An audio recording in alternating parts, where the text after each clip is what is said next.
All right. Welcome, everybody. Thank you for joining us tonight for tonight's Davenant Hall Fellows Lecture. My name is Michael Riggins. I'm the acquisitions editor of the Davenant Press, as well as the books and arts editor for Ad Fontes. So if you're here tonight, you probably already know something about the Davenant Institute and Davenant Hall. But if you're just stumbling in, or if you're watching this later on YouTube, the Davenant Institute is a group that's dedicated to retrieving the riches of classical Protestantism for the contemporary church. We do that in a variety of ways. We publish books, we have a journal, we host conferences, and we also have Davenant Hall, which is our online theological education program, which is our attempt at reimagining the medieval university for the contemporary church. So we have online classes in biblical, historical, and systematic theology, Bible, literature, philosophy, as well as Anglican, Presbyterian, Reformed, and Baptist specific studies classes and tracks. So we also have these monthly fellows lectures that give you an opportunity to hear some of the world-class faculty that we have teaching in our Davenant Hall programs.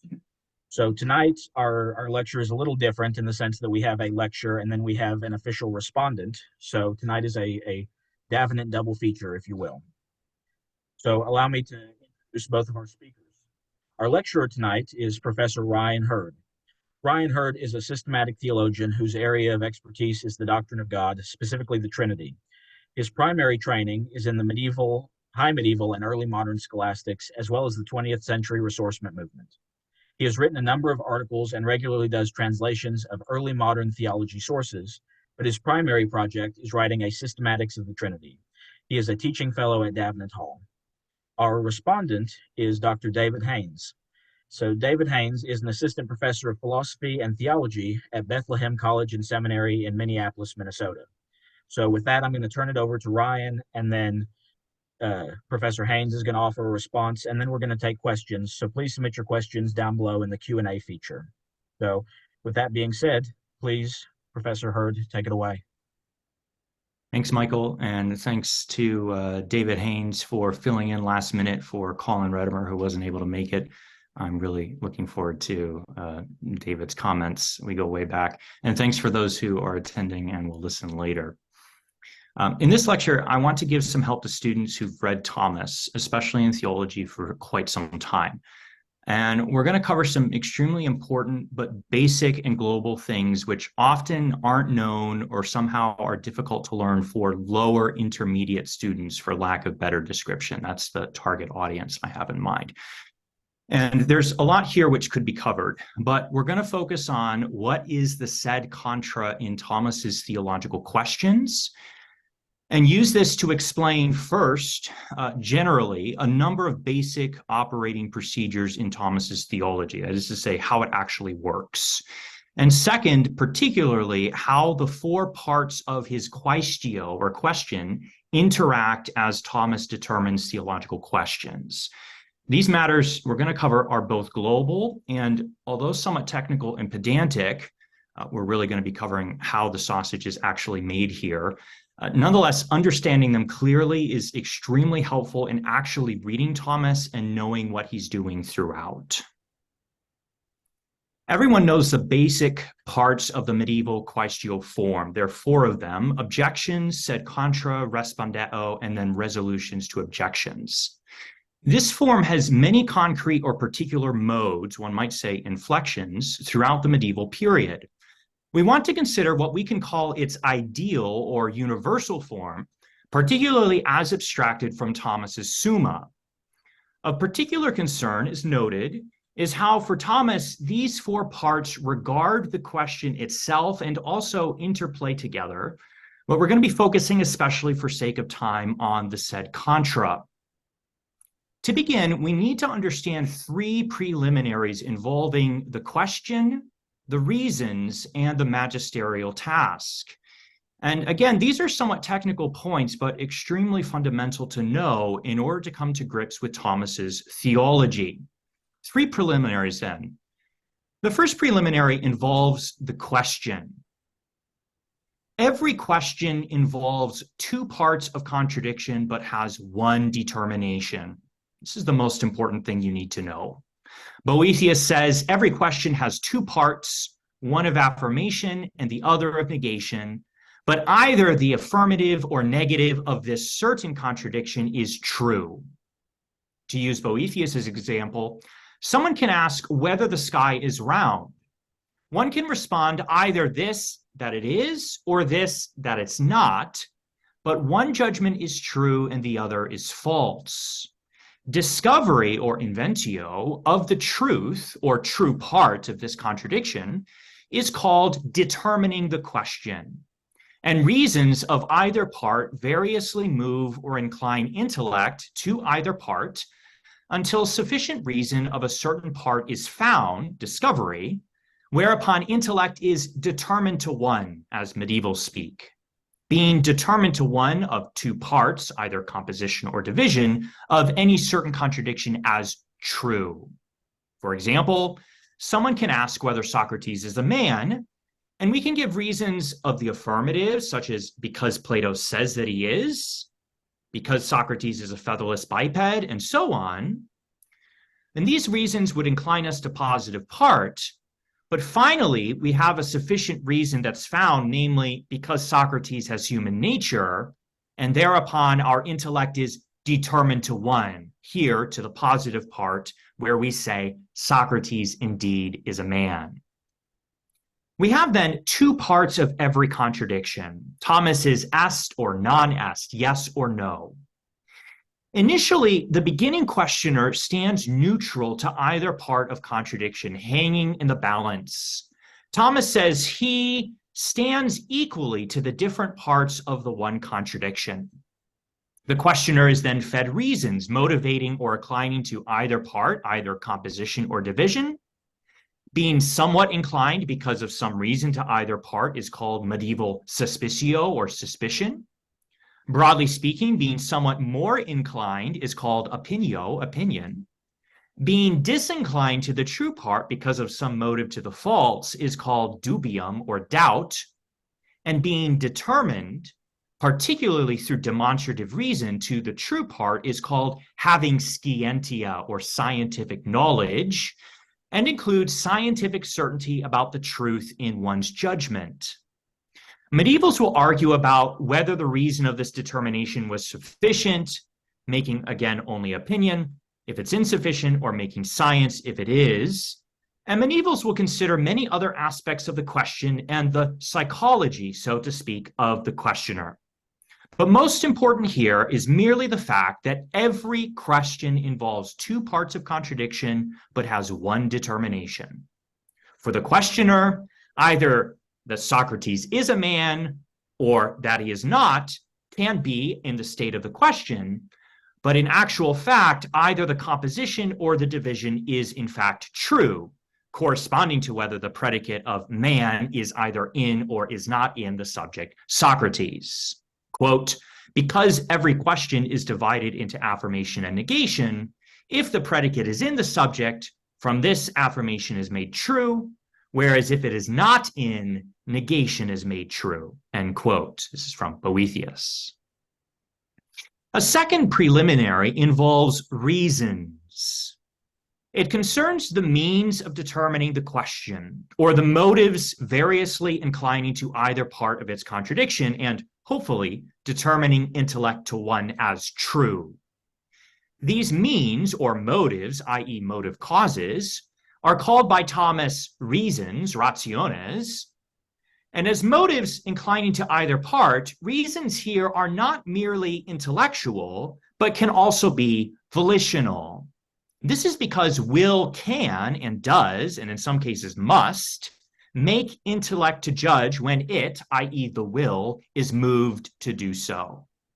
Again, when we question whether Socrates is a man, an example of volitional reason is because Plato says that he is. Volitional reasons are, in fact, primarily, although not exclusively, arguments from authority, as people would say today. Whereas an example of intellectual reason is because Socrates is a featherless biped.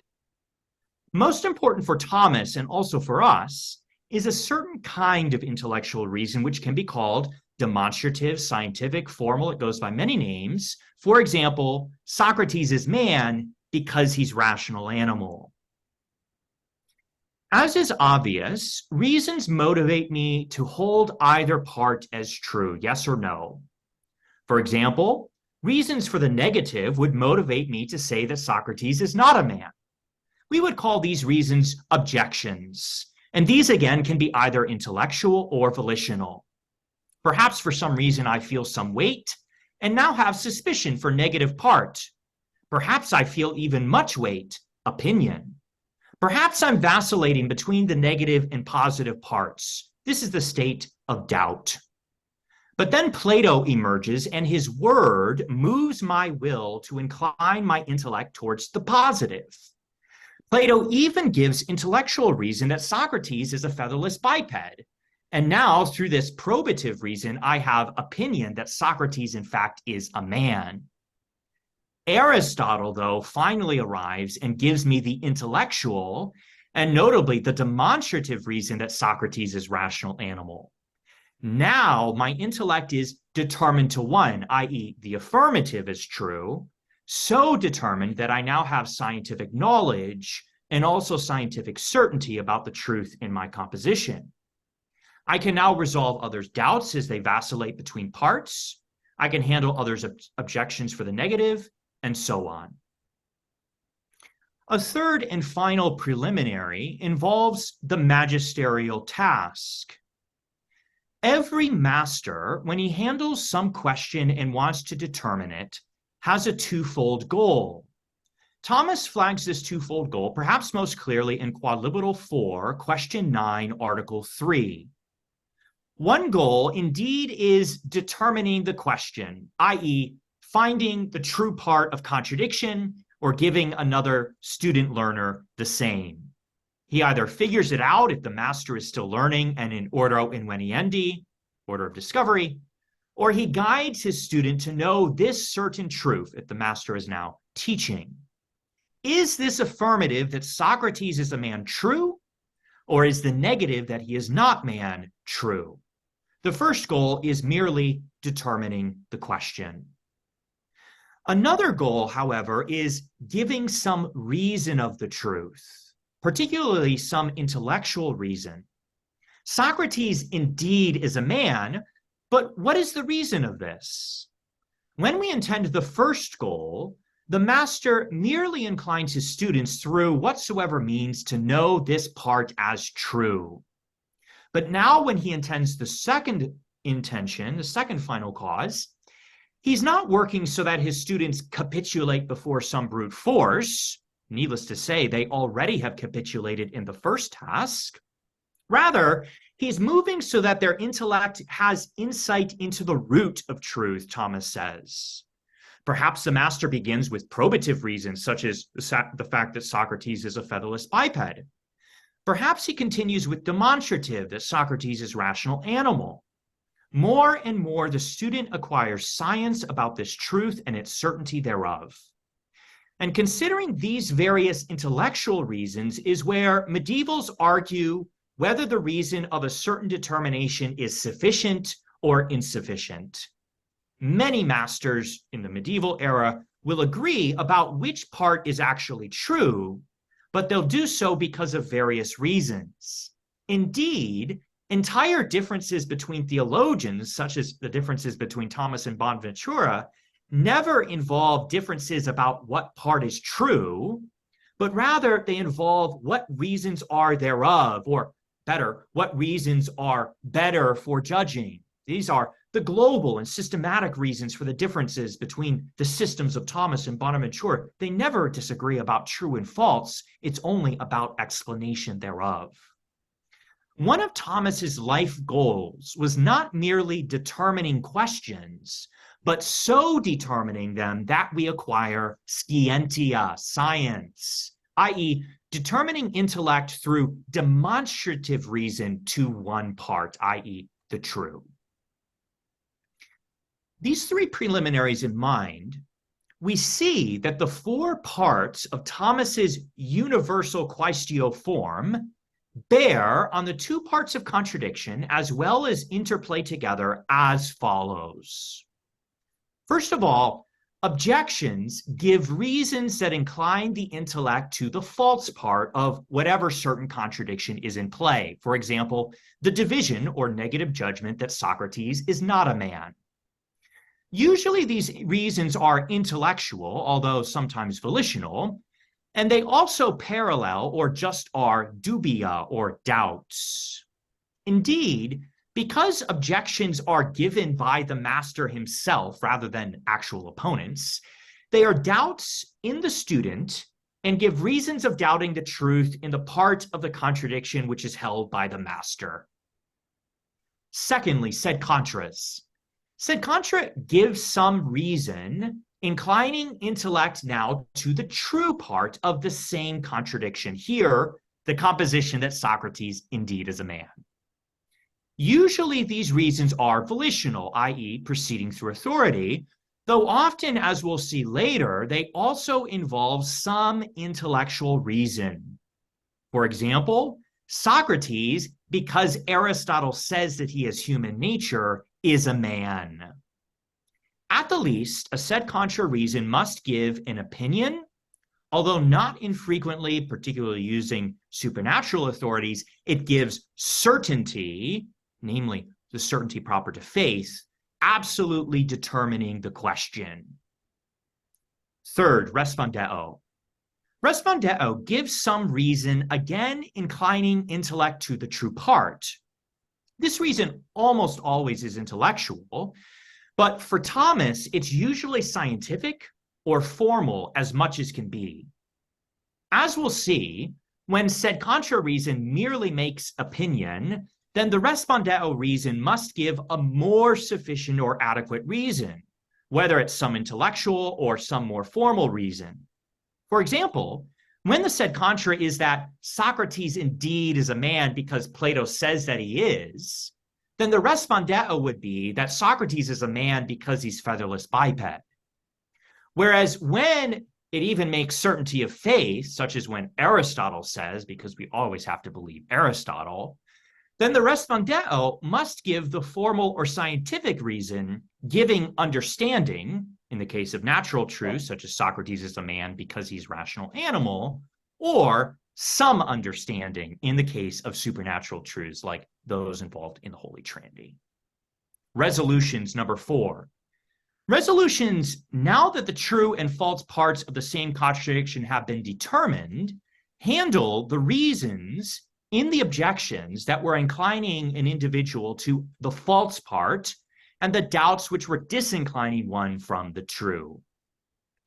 This is the basic explanation how these 4 parts bear on the question, its 2 parts of the contradiction involved in the question, and its determination, as well as how they interplay all together.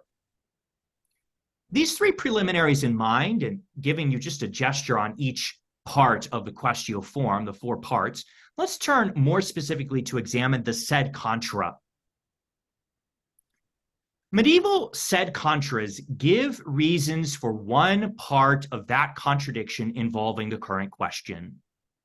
More, they're in favor of what is the true part of that contradiction, or more modestly, they're in favor of what the master holds to be the true part, and so the contrary opinion of what is held by the objector to be the true.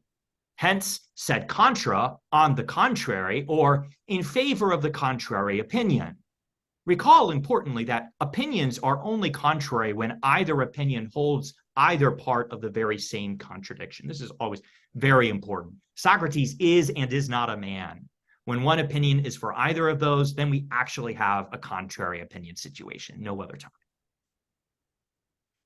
For Thomas, almost always, sed contra reasons somehow are volitional. They don't motivate intellect to judge, but they motivate will to make intellect to judge.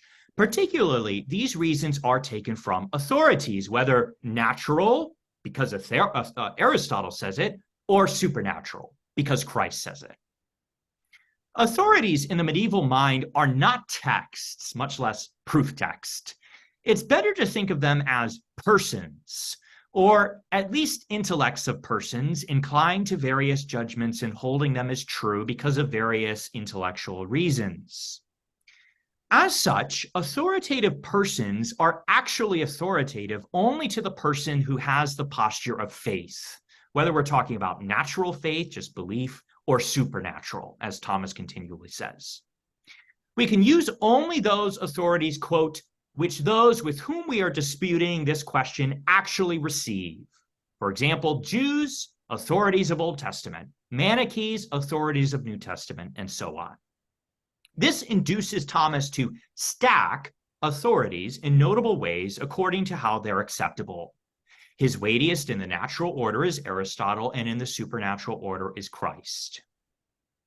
Such authorities self-report to the believer that they themselves are holding such judgments as true, and that they're doing so because such and such reasons, whether volitional or intellectual. These self-reports are in the form of outer words using conventional signs, and this makes apprehending the judgments or the propositions in play, as well as the reasons, to actually be a task of great difficulty and one that requires great care. Not only can authorities be misaimed by uncareful readers as motives for a different contradiction than the authority is actually considering, but oftentimes authorities will appear to hold contrary opinions about the same contradiction, whereas they are in fact holding diverse opinions about diverse.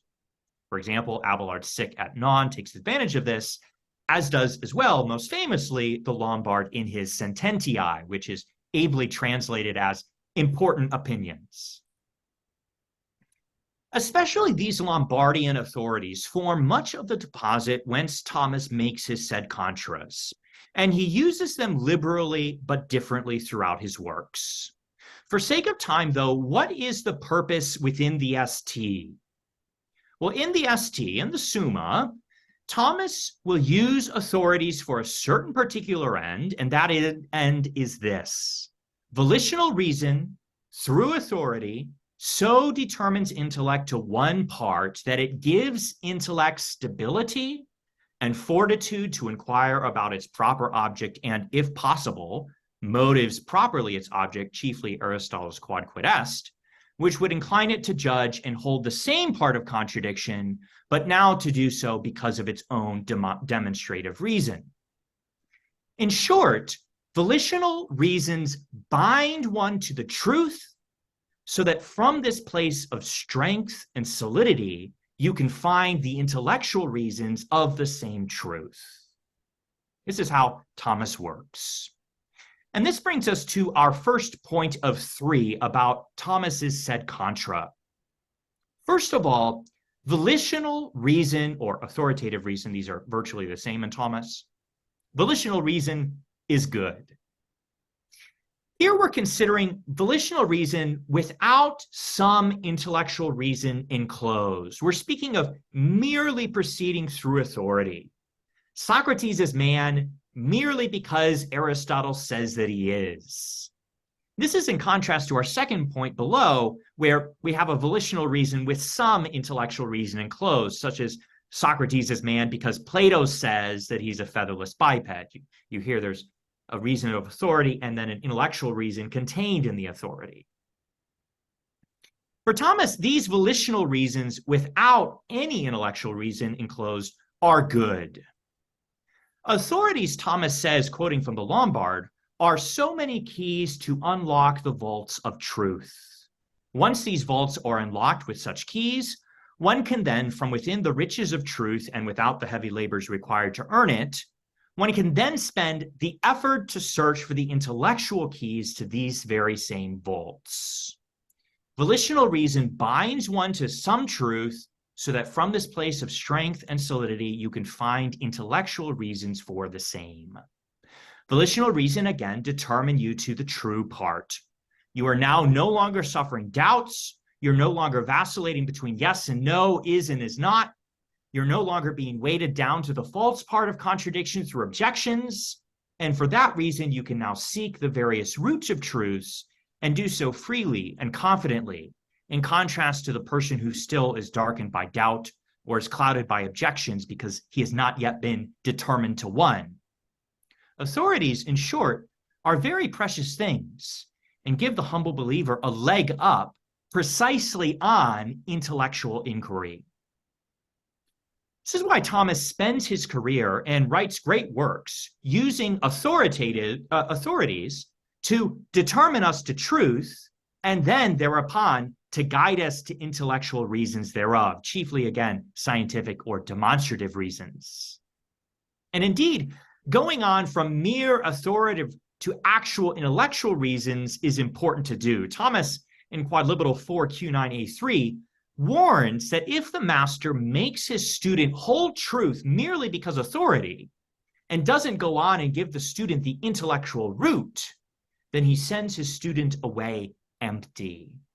This is a grave condemnation. The master has given his student a gift, but he has left the box unfilled. Thomas, to be sure, gives his gifts, but also fills the boxes. He uses authority to bind his student in the truth, but then teaches him its reasons. Among the supreme examples of Thomas doing this is ST1Q2A3, the question whether God is. This is a good example which illustrates the point at hand, and we should consider it at some length. ST1Q2A3, whether God is.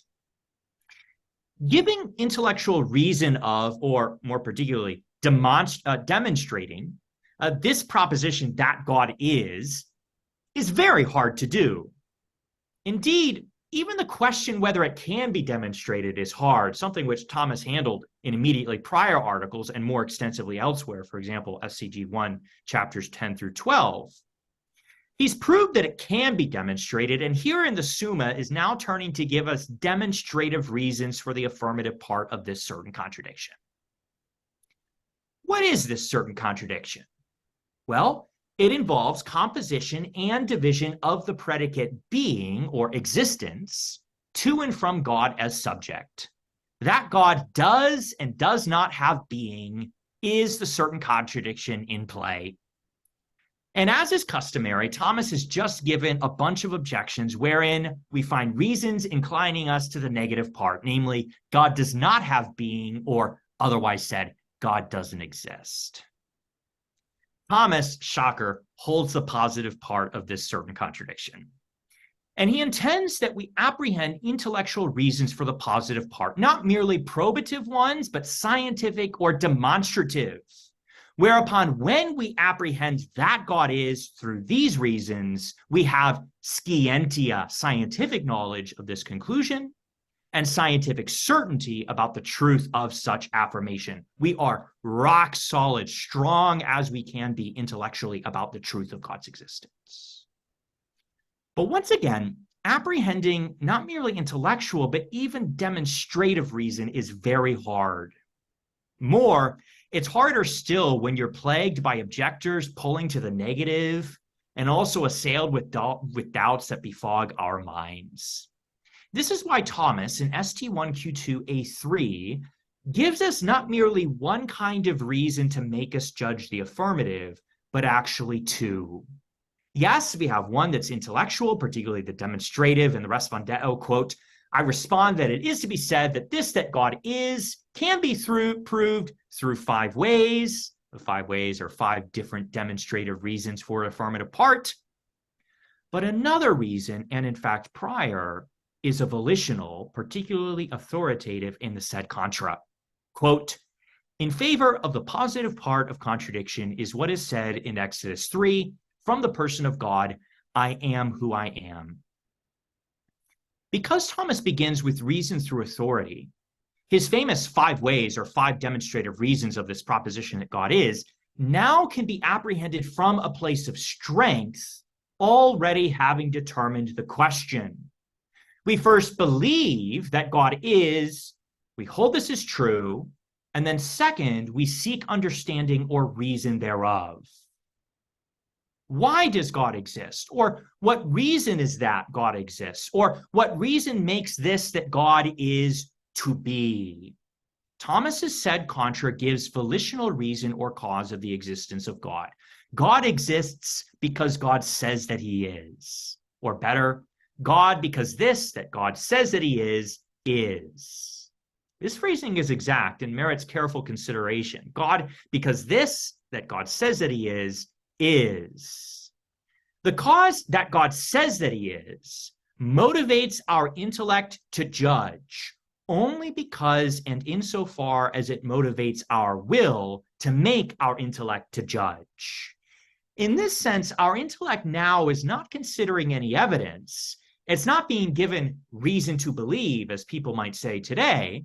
Rather, God giving us testimony that he is moves our will to induce intellect to compose this predicate to this subject. The existence of God here is an item of faith.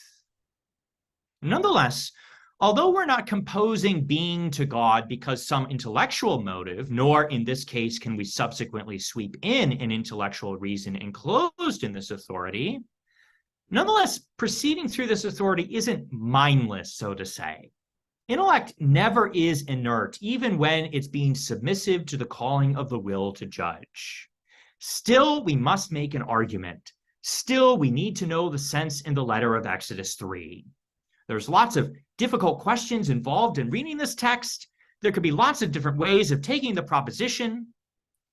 Regardless, though, when we have in our intellect that the sense in the letter indeed is making us to predicate being or existence of God, here we square up and face decision. Here the volitional motive must play upon us. Do we accept this composition as true? Do we take it up as our own? Not because we see its reason, but because we listen to authority. We're here, again, not evaluating intellectual causes. We're not weighing evidence, as Lonergan would say. Rather, we're relying upon another and choosing to trust. This is motive, reason, or cause impelling our will to determine intellect a positive part. This is volitional reason. It is not an argument to intellect. It is an appeal to will. So having done as an act of faith, or perhaps so doing in an act of faith, we then turn and consider intellectual and indeed demonstrative reasons. In this case, the reasons were not enclosed in Thomas's authority. They're found in his Respondeo. They're his 5 ways. And yes, let's recall that the volitional reason precisely was for the sake of intellectual inquiry. Thomas doesn't proceed through authority to leave our intellect in darkness. Rather, he gives us the initial sed contra to quiet our fears so that we can then enter the darkness of intellectual inquiry. This is how he works. So volitional reason, even when it doesn't have any intellectual reason at all enclosed, is good. Good insofar as it strengthens and stabilizes one to find intellectual reason. However, second, volitional reason with some intellectual reason enclosed is better. Volitional reason with some intellectual reason is better. What is meant here? Well, consider again whether Socrates is man. We can prove that he is because Plato says that he's a man.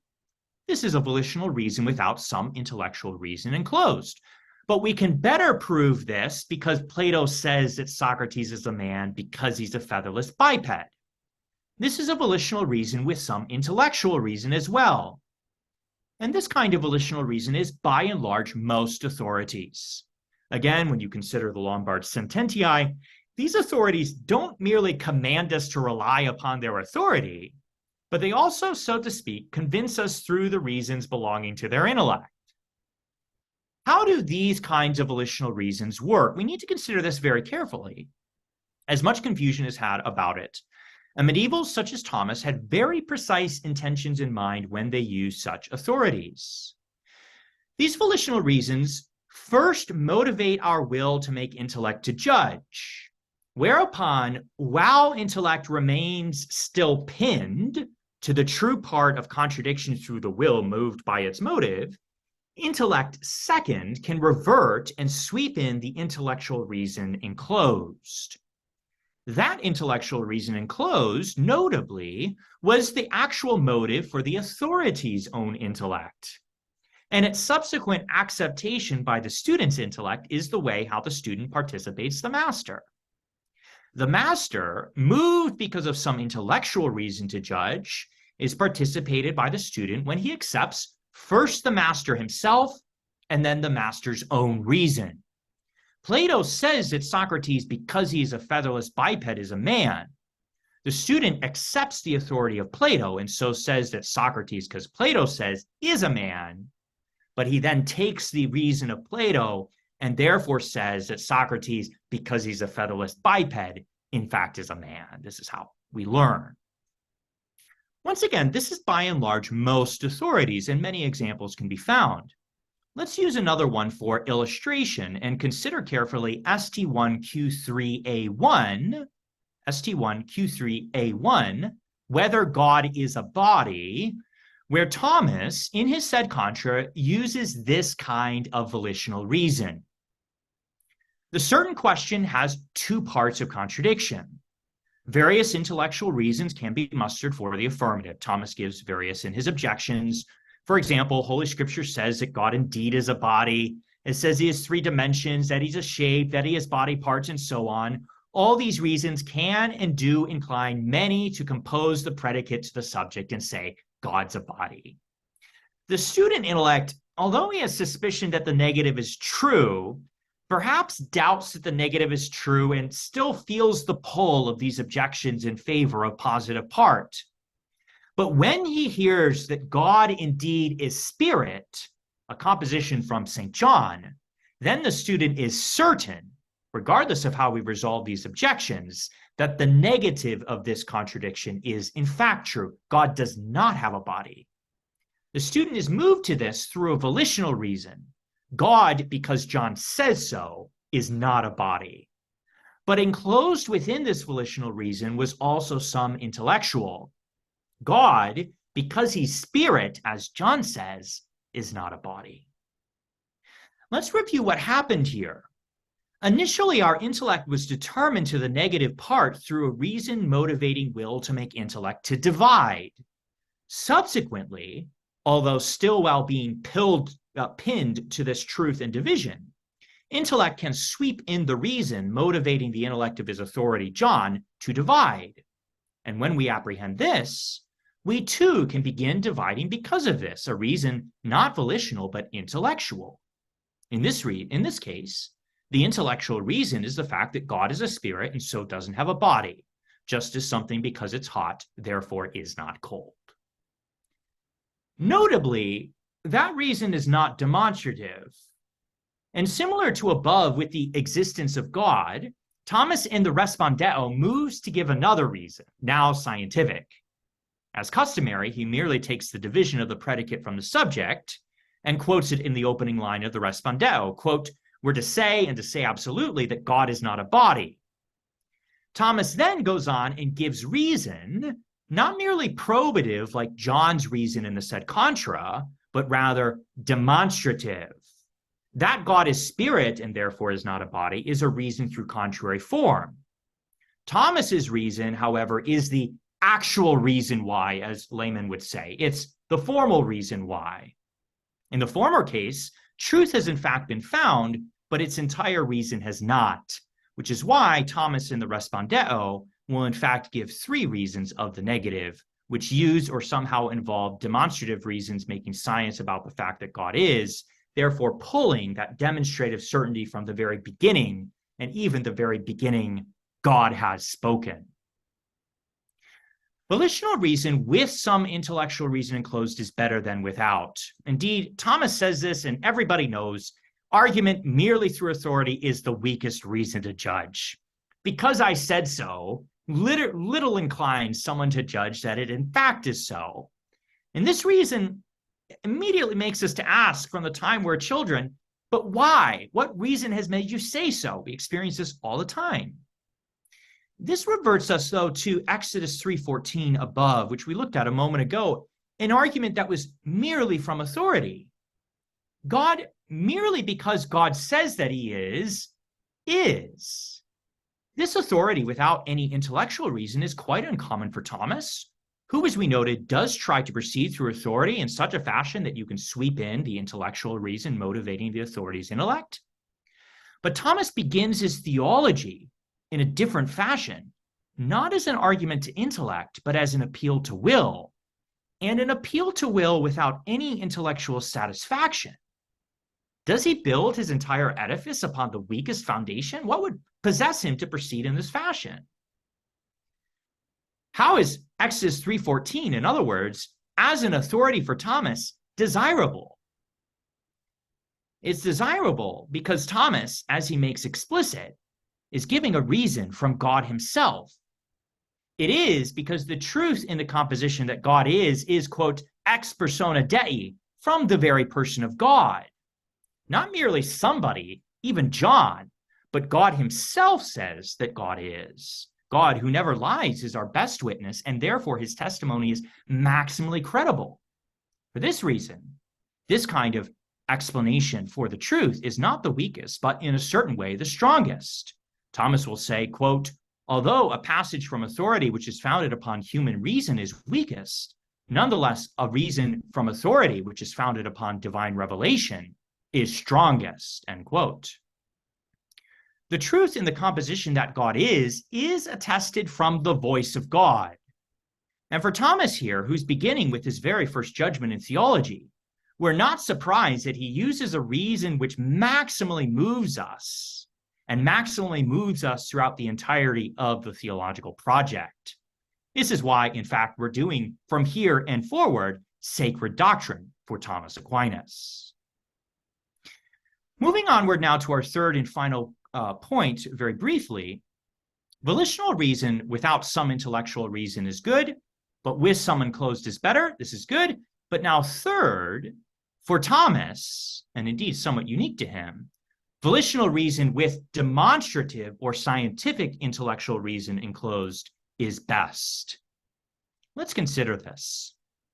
For Thomas, authorities are best, not merely because they're most credible, Aristotle, Christ, and so on, obviously operating in different orders.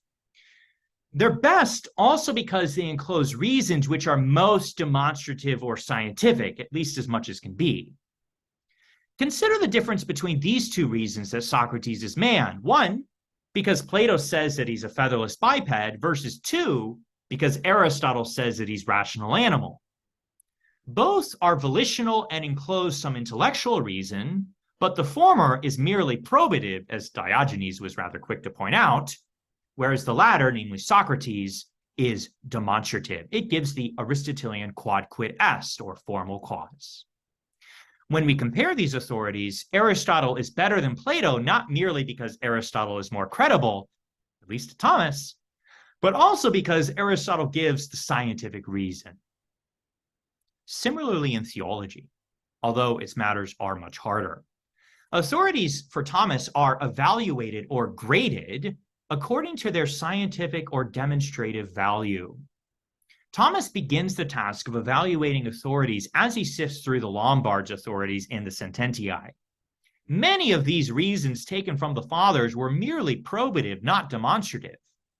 This difference of authorities and their reasons continues when we compare other theologians such as Bonaventura and Thomas, where we see them give different authorities for the same contradiction.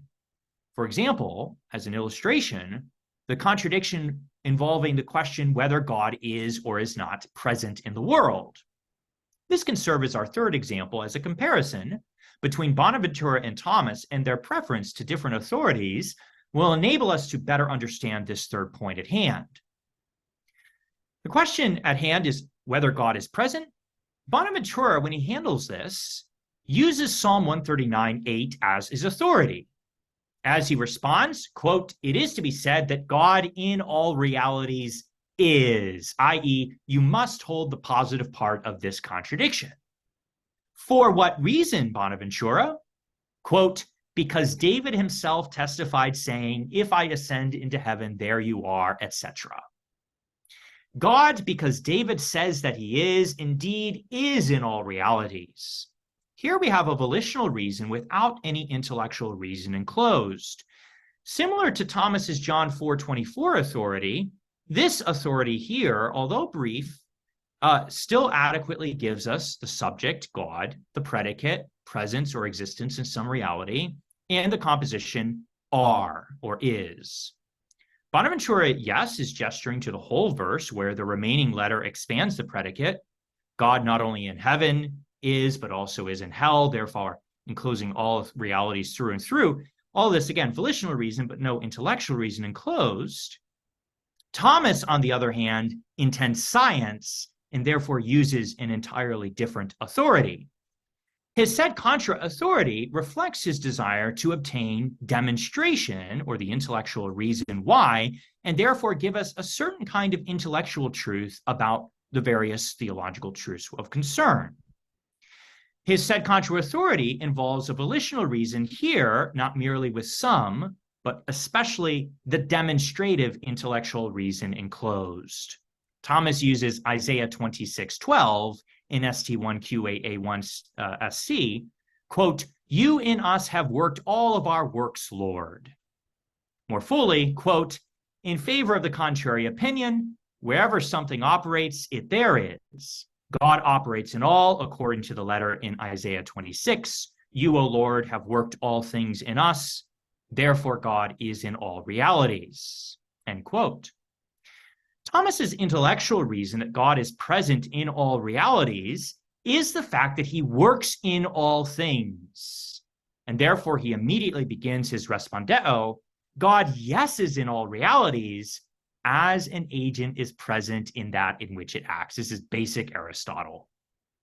For Thomas, again, as for Aristotle, every agent so much in its patient is as much as it is patient. Because this is the formal reason of divine presence, Thomas uses a supernatural authority that encloses this actual reason. Through this Isaiah authority, we can know that God in fact is present. Our intellect can be determined to the positive part through volitional reason. But then through the enclosed intellectual reason, we can then scientifically know the same. This is why Thomas's authority from Isaiah is most desirable for him rather than Bonaventura's.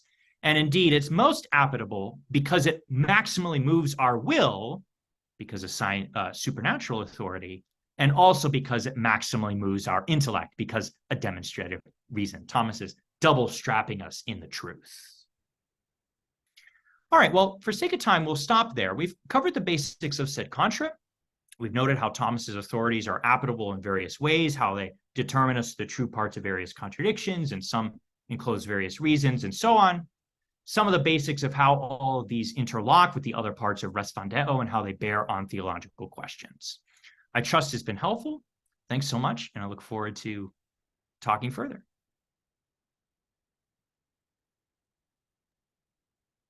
Thank you very much, Ryan. That was a great lecture. So I think what we'll do now is give Dr. Haines a couple minutes to collect his thoughts, and then he will respond for us. So we'll take about 2 minutes or so.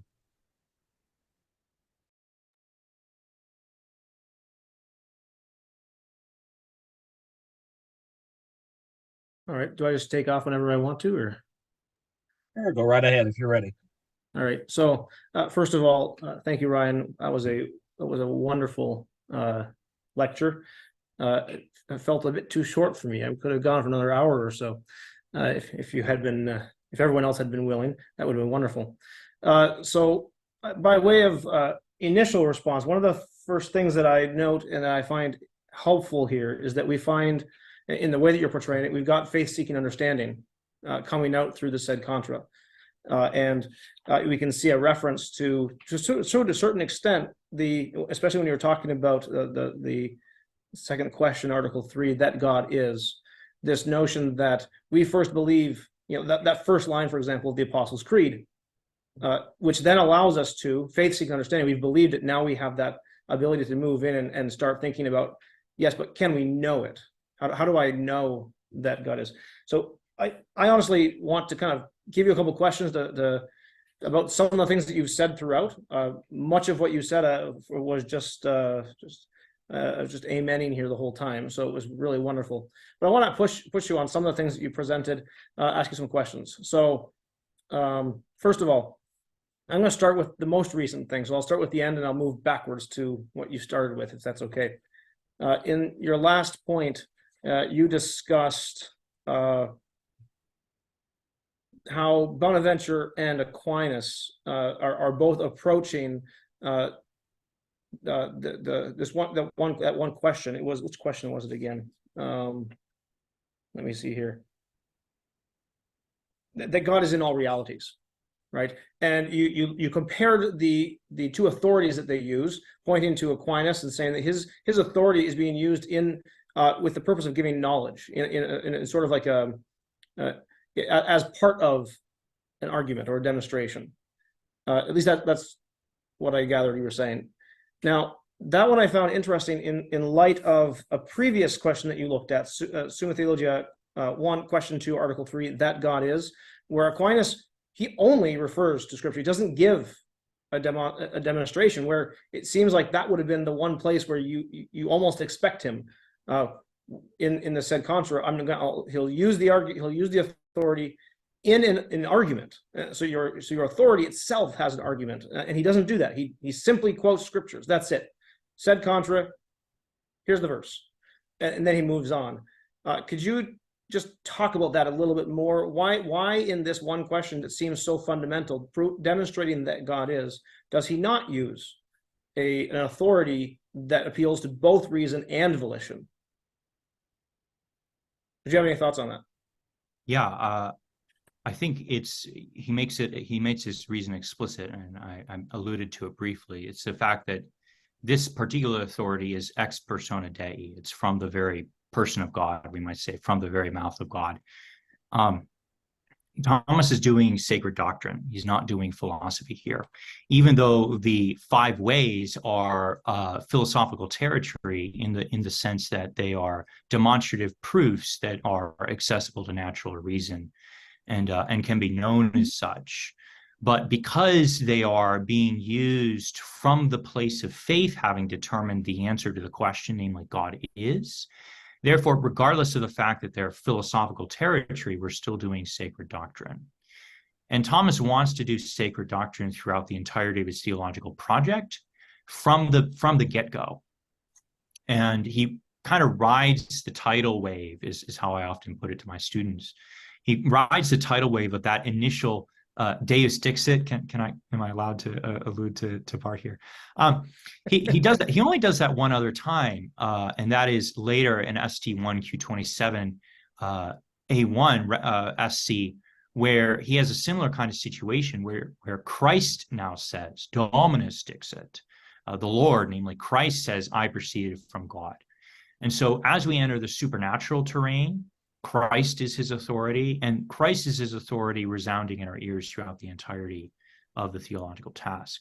God is our authority resounding throughout the entirety of the theological task, because as you know, when you demonstrate that God is, Thomas's entire theology hangs on that. He says explicitly, most extensively in the SCG, chapters 10 through 12, book 1 or so, he talks about the fact that if you can't prove that God exists, if you can't demonstrate that God exists, you're not going to be able to say anything about God, either positive or negative. And Thomas really, really believes that. And I shouldn't say he merely believes that. He knows that, and he argues that philosophically. So the fact that that God is, and even more generally, the fact of a subject's existence is always prior to asking about what it is the onset prior to quid sit thing. The fact that God determines the question here means that the echo of God determining the question resounds in every single one of the questions to come. So God is always determining all the questions in the subsequent theological project from here on. And this hasn't even touched on the fact of Thomas's use of essay as an argument. Once God has being, and we translate as existence, as you know, really problematically and miscommunicating oftentimes to folks. But once God has being as the act of every act of perfection of every perfection, you essentially have a probative reason for all the other absolute perfections that God has, the simple perfections that God has. So it's just doubling up from there on forward. And there's more that can be said, but that's a gesture. Great. So God is essentially the ultimate authority. Could you maybe take this a step further then? Because he does appeal to Aristotle, as you mentioned, he appeals to other scriptures, and he appeals to other authorities on occasion as well. Could you maybe say something about his understanding of the proper way to use these authorities in theological discourse? Well, the most basic distinction that we would make is between natural versus supernatural authorities. So we might say today an authority that's not inspired versus an authority that's aspired. And those also map onto whether the truths we're talking about are natural in the sense that they're naturally knowable, at least in potential, or supernatural. So natural authorities are going to be operative or have some probative value, so to speak, only within the natural order of truths. Where supernatural, obviously, you gotta go with supernatural authorities. That said, however, there's an initial stricture that you also want to impose, and that is that an authority is only authority if it's accepted as an authority by your interlocutor. I had a few jokes about how Aristotle is the best authority throughout my lecture that I was winking at people. But for a lot of people today, because Aristotle says so, doesn't move the needle on a question. Whereas for Thomas, because Aristotle is eminently credible, is how we would phrase it. We kind of retroject the motives of credibility that we talk about in supernatural authorities. We kind of retrofit that onto Aristotle is eminently credible. And this goes down to even merely the fact that Aristotle's never failed me. Those types of reasons of credibility. He is eminently trustworthy. And therefore, whatever Aristotle says, my native posture is he must be right and I should listen to him. And that's actually a healthy posture of mind. Again, it's a healthy posture of mind, not merely to inhabit initially, but to work on the questions of theology or otherwise out of that position as well. So it actually, as I mentioned in the lecture, it gives you a leg up on further intellectual inquiry to have an authority who knows more than you or better than you or etc. Fill in the blank. Tell you what is the truth. Is it or isn't it? And from that place of strength, you can then go on. So, authorities are extremely precious things, and why, as a Thomist, one of the reasons why I think even the Thomist tradition is so strong is because we pay St. Thomas maximal authority, under the church fathers, under apostles, and things like that. But if Thomas says it, it moves the needle automatically, and all the question is, what is he actually meaning to say? Like, he's right, we know he's right, and we go like that, not because we're dum-dums who just merely believe because of authority, but because he's never failed us. Right, and so you mentioned having that authority is healthy, and I think that's something that we have trouble with today, is it not? The idea that I, as an individual, considering myself intellectual, would bow the knee to a person as an authority seems really to go against the grain of everything we teach ourselves, that we are taught in society. And so it's refreshing to see Aquinas, right, coming in and saying, no, scriptures have the ultimate authority, period. Theologians, we can use them as authorities, and philosophers as well, but in varying degrees. And then we have to bow our knee to those authorities before we can even learn, right? And so that's an aspect of learning itself, which I thought was wonderful. You brought this up, and it's in the context of learning. Before you can even learn to criticize your teacher, you have to respect them. You have to come in, sit under their authority, understand what they're saying, grasp it, and then you're able to both understand, move forward in understanding. That's wonderful. Let me see here. There were a couple other questions that sometimes we could ask about how Aquinas uses his authorities as well. So one question that I've often seen, and I wonder if you have some thoughts on this. Occasionally, you'll find Aquinas quoting someone. For example, he'll pull in Augustine, and he'll make Augustine say something, and you kind of look at what Augustine, how he's quoted Augustine, and your gut instinct is, wait a second, I'm not sure that's what Augustine meant when he said that.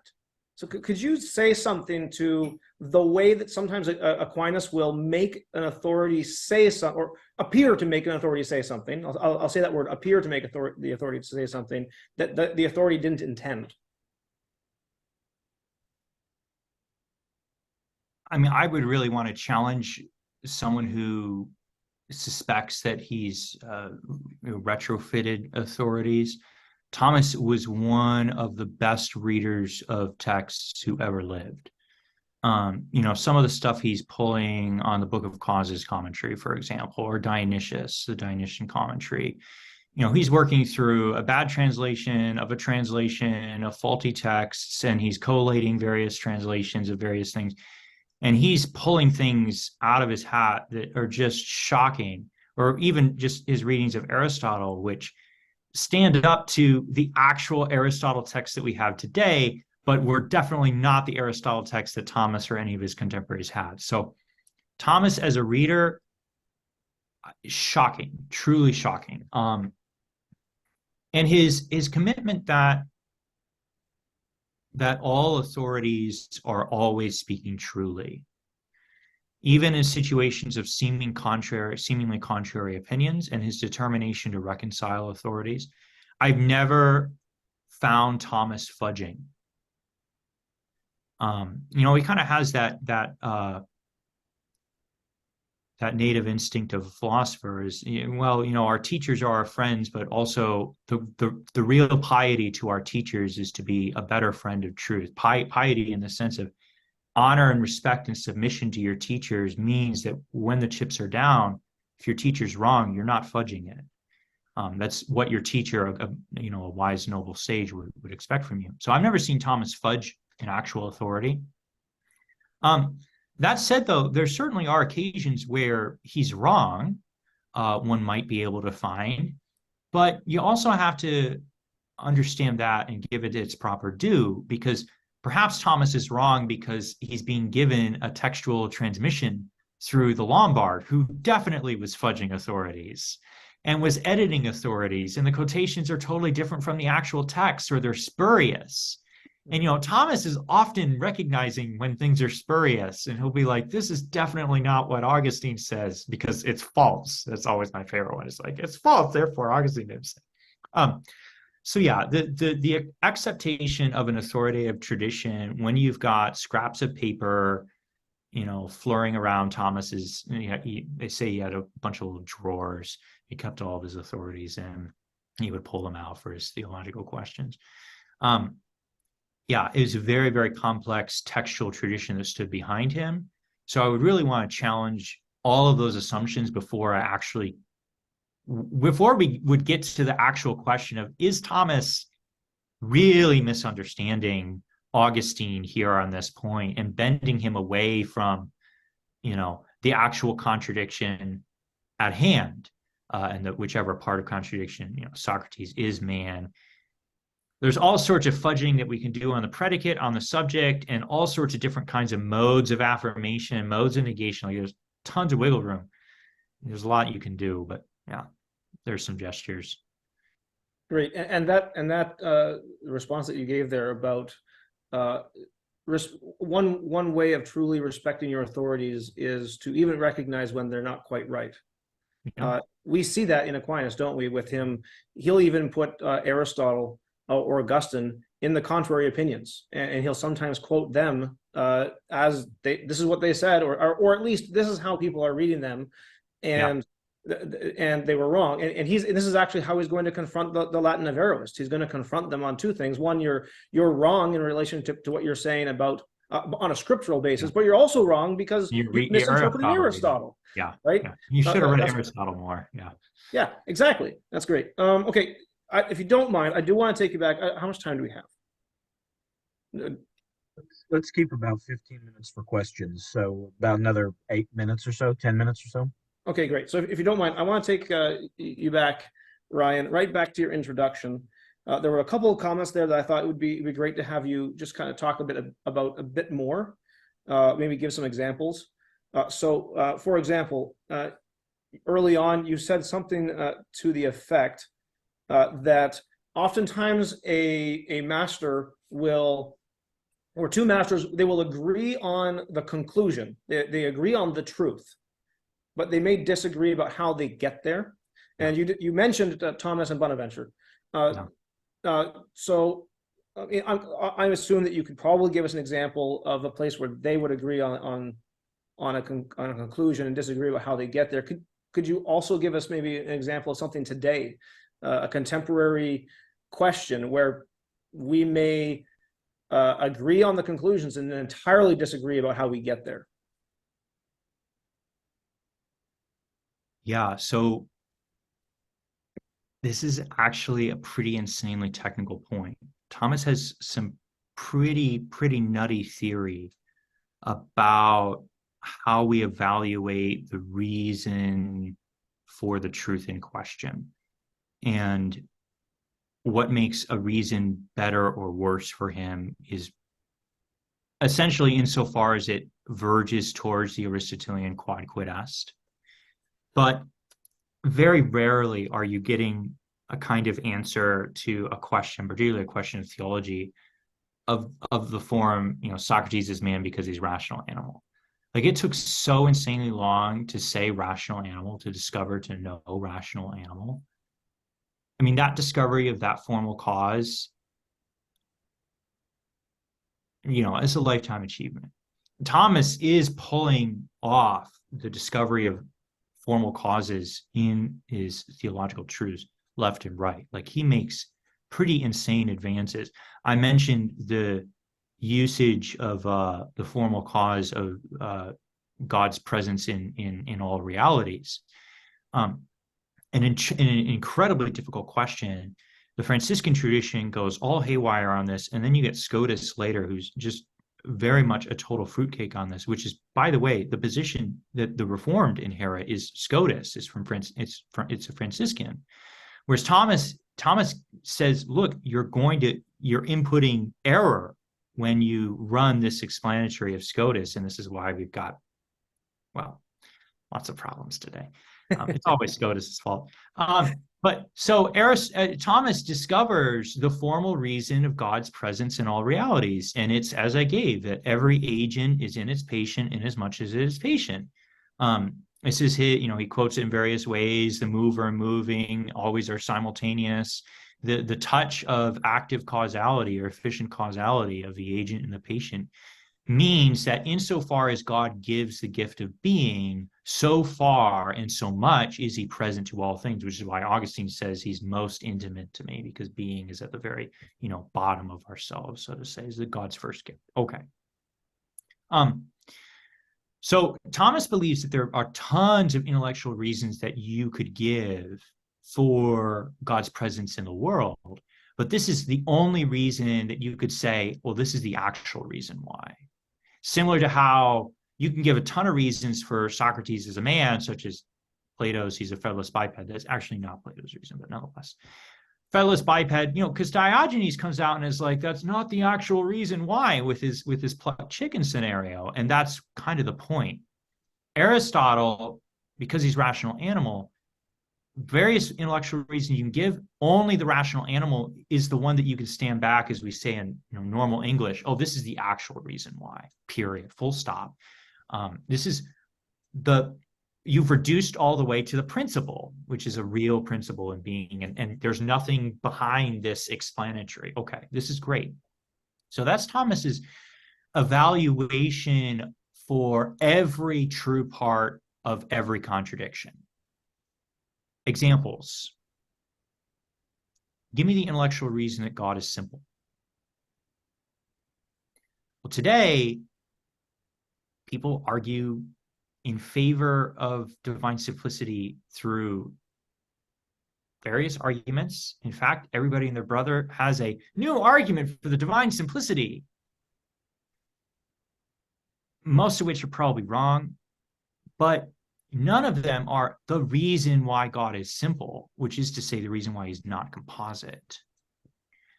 And so, you might look at all these things, and this is why we're often at a gridlock on these kinds of questions, is everybody's kind of giving a reason.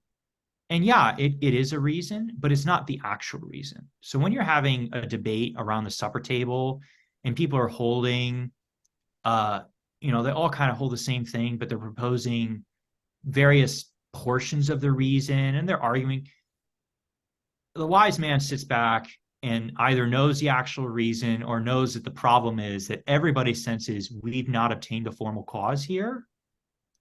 The reason why there's a gridlock on divine simplicity and many other divine attributes, quote unquote, is because nobody operates in terms of formal causes, nor do they even have the intention of getting to the formal cause as like the goal of theology, giving an answer. Thomas's theology has a finite horizon. Give every truth and the formal cause of every truth, and then you can go to bed and rest. And that's it. And so the final cause or his intention or his purpose all along is to close the question, to determine the question, not only by giving the true part, God in fact is not composite in any mode of composition that's real with us and among creatures, but to do so that he closes the question with the formal reason why, the actual reason for this. And theology isn't even close to operating on those types of terms today, and which is why it's just radically different. So formal cause. Excellent. Do you want to go over questions, or do you give me one more? Let's see. We've got a couple of questions, so let's try to work through a couple of them. And if we've still got a little bit of time at the end, we can pitch Sounds another good. one. So someone wants to know, does Aristotle's credibility only relate to matters of natural knowledge of God? Yes. Okay. Well, that was easy. Yes, These because questions Aristotle, unless you believe that Aristotle was inspired and was a Christian, therefore only had natural light. And the sphere or the range, if you think of natural light like a homing beacon, the range of truths available for Aristotle to ping was merely within the natural order. There's truths beyond that which natural light is not sufficient to achieve, not to mention that natural reasons taken out from with us among creatures are not able to incline us toward, namely truths of Christian faith, Christian mystery, Trinity, hypostatic union, etc. And therefore, Aristotle could never be an authority inclining one's will to make intellect to judge about those matters, because they're outside of Aristotle's pay grade. You can quote me. Yeah. I'll put these questions to both of you so we can go to Ryan, and then David, if you have anything to add, you're more than welcome to do so. You've sort of hinted at this a little bit, Ryan, already, but Joe Minnick wants to know, does any theologian subsequent to Thomas retain this degree of rigor in the project of motivation by formal cause, or does any project self-consciously even attempt to do so? I mean, the entire Thomas tradition, for one, not to be sarcastic here, but really outside of that, I mean, the system breaks down really, really fast. The technicality here is so insanely high, and the viability is so high. And you have to understand, like, not everyone benefits from knowing the formal cause. Bonaventura doesn't care about the formal cause. Bonaventura is and this is why a lot of people like Bonaventura, because he is all about wisdom, not in an intellectual sense, but in the taste sense. Wisdom is said from two in Latin. Bonaventura goes from sapere, which is to taste. And this is a certain, we might say almost experiential kind of argument that really moves the needle for folks and brings them into truths, which is wonderful. Like if your goal is determining true parts of various contradictions, like good for you. But if you want to solve questions in an academic or professional sense, you got to go the formal cause route. The system breaks down really, really fast.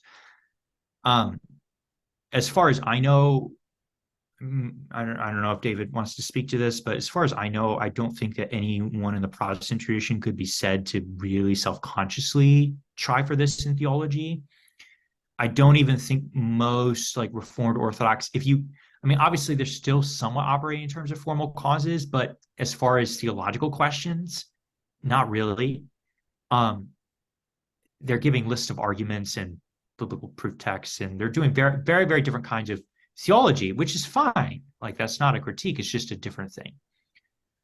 much after like a John of St. Thomas, there's not going to be a lot of even Thomist theologians who are aiming for the formal reason of various theological truths, particularly. So you find it still residually in basic philosophy, because Socrates is a man because he's a rational animal is like the first thing you learn. And it's, it's very exciting. But as far as its transference as a intention or final cause of the entire theological project, no. Humbly speaking, that's my intention is to try to do it. You asked for contemporaries. I don't really know of anybody else who actually is trying to do that. I've never heard of anyone. I'd be anxious to know, but that's what I try to do. But and there's only so much value in that. Yeah, I would agree with Ryan on that.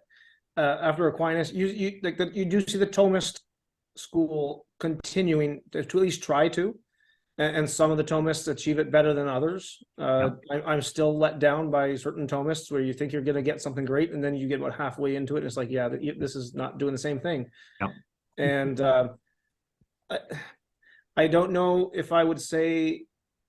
I think you see brilliant theologians afterwards outside the Thomist traditions, but I don't know that they're even consciously trying to do the same things. Sometimes you see them listing arguments, and they're just throwing all these arguments together. Like, here's a pile of proofs to prove this point that I'm trying to make, but they're not doing what Aquinas is doing here. Yeah. So Lonergan would be my goodness, I can't believe I forgot Lonergan. Lonergan is trying to do this. Hello. So sorry. Yeah, because that's what Lonergan means by his functional specialty of systematics. Systematics is merely obtaining the formal cause of all the parts of contradiction, true parts of contradiction, various contradiction. So that's what systematics means. Is what I mean by systematics. Is what Lonergan means by systematics. Reform don't do systematics. They've never had a notion of systematics. They only do dogmatics. It's here's a pile of proofs, whether those are like merely proof texts or syllogisms or quasi-syllogisms. So Protestant tradition doesn't have a notion of systematics. For that reason, they also don't have a notion of giving some understanding. Aliqua intelligentsia, some understanding, I'm quoting from Vatican I, you do kind of find that as well. Protestant tradition doesn't have that. So Lonergan, those kinds of, you're going to find it in like Trinity Discourse sometimes. The one other place that you're really going to want to look, though, is controversies between Thomists and Scotists, because the vast majority of differences between Thomas and Scotus is on whether you can give a formal cause of a certain theological truth. So on the question of the presence of God, Scotus holds that you cannot give a formal cause. And therefore, Scotus only says you can know that God is present only if you proceed through authority. And here's a quasi-analogy, and this is where he gives like his little various imminent, imminent containment model, various things, which gives quasi some understanding, but it's only an analogy. So a lot of the differences between like die in the wool Thomists versus Scotists are going to be arguments about whether it's possible to give a formal cause. And that's then when they're really buckling down and asking even the explicit question, whether there can be a formal cause for this, that God is present in the world. Like, that's actually a scholastic question. So searching those kinds of resources would help you. Good. Somebody says, could you please comment on the relationships or parallels between intellectual and volitional reasoning and Aquinas' view of law? I cannot. My area is not Aquinas' law. So sorry, but I wouldn't be able to help you with that. I don't know if David has any thoughts. Not that I'm prepared to jump on right at this exact moment. Sorry. That's okay. We can go on to the next one. So somebody else has asked, how might Thomas speak of the supernatural light in the prophets and apostles compared to that in the fathers, or of one father to another? Is this difference one of degree or quality or both? How would he speak of it? He would speak of it in manners that would make you feel very uncomfortable.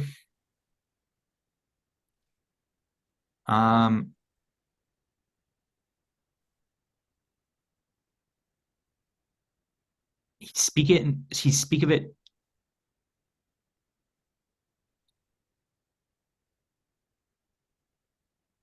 Don't quote me too hard, okay? Don't Twitter me. But I think he would speak of it mainly in terms of degree. Like, I'm trying to translate out of scholastic talk here, but it's not going to be a difference of quality. I mean, he does have notion of like prophetic light is something really big for him. And he's not going to say that fathers have prophetic light, but you don't want to do like a qualitative difference. That would be bad, I would think. So I would say more degree. Inspired is said in many modes. Fathers were inspired, Moses was inspired, they were not equally inspired. And they shouldn't move the needle of your beliefometer in the same fashion. But even when you compare Moses to other like the minor prophets, Moses should move your beliefometer like all the way. Some random dude named Hosea, like, you need to have the needle move, and you need to confess in faith, but it's not the same. Like, Moses is Moses, John is John, Paul is Paul. So that's why I say Thomas would speak in ways that would make you feel very uncomfortable, as would most of the fathers. This is internal to like the Jewish tradition. It's certainly internal to the Muslim tradition. But the Jewish tradition, like, you've got three different kinds of authorities in Tanakh. You've got Torah, which Moses is going to be highest. The Ketuvim writings are going to be second, and then the prophet, or is it vice versa? The prophets are going to be second, writings are going to be third. It's very, very different. So I don't know, David, you want to get yourself in trouble? No, though I would love to hear him. I'd love to hear the idea, maybe a clearer understanding of what is meant here by supernatural light. Because I usually go whenever we're looking at authorities, I typically go back to the first question of the Summa, where he talks about the gradation of authorities, right? And the scriptures trumps everything. And so even if we're talking, Moses versus Hosea, even Hosea still trumps. But they're enclosed, yeah. Yeah, exactly. Yeah, that's the other thing, is it's like so the fact that it's canonized Holy Scripture changes the question as well. Yeah, it's really technical. But as a follow-up, friend Ian Clary, Colorado Christian, what accounts for those different modes between someone like Moses and someone like Hosea?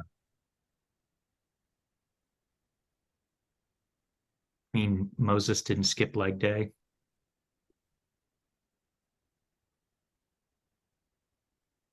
I don't know. Ask me another question, Ian. Well, actually, we've got about 3 minutes left. So I wonder if these last few minutes, Ryan, you would take a minute to tell everybody about the classes that you're going to be teaching in this upcoming Davenant Hall term. Sure. I mean, but before I do, I just want to give great thanks to David for his questions and thoughts. Really, really appreciate also you stepping in last minute, and of course to you, Michael, for hosting us. Yeah, so I'm teaching at the moment a couple of classes. My Master's Sacred Scripture class on the sense of Holy Scripture, which is, in my opinion, my favorite class. I think it's my most important class in my own self-analysis of the various classes I'm privileged to teach. I'm doing a reading class on Thomas's first book of the sentence commentary, which is quite enjoyable and going well also. Coming up, I'm teaching a number of classes, still doing reading courses, doing a course on Bonaventura next term. Most excitingly, at least for me, I'm teaching a class on mercy of God. in not this upcoming term, in the first spring semester, first winter semester, but the second. Mercy of God. It's going to be an advanced class. And so it's going to be hard, as hard as it gets, I suppose, in Thomas and tradition. And we're going to look at Augustine, we're going to look at Anselm, we're going to look at Lombard and Summa Theologiae and Thomas, and then various Thomists and Reformed and various Roman Catholics in the early modern period. And mercy of God is very, obviously very central, but it's extremely difficult as well. And we're going to use the opportunity to take mercy as an example for how we do predicates of this sort in theology. So it's a very instructive thing to go as deep as we can on, because there are lots of similar kinds of moves with similar kinds of predicates that we do in theology. So we're going to be hitting a lot of analogy of proportionality, which a lot of people struggle to understand. What do we mean by metaphor in a scholastic sense, not in a literary sense, but the fact that God is a rock or God is angry, how we need to make total negations of these things, say a God is zero, has zero wrath, all these things, very technical, extremely important, and really radically shape your theology proper.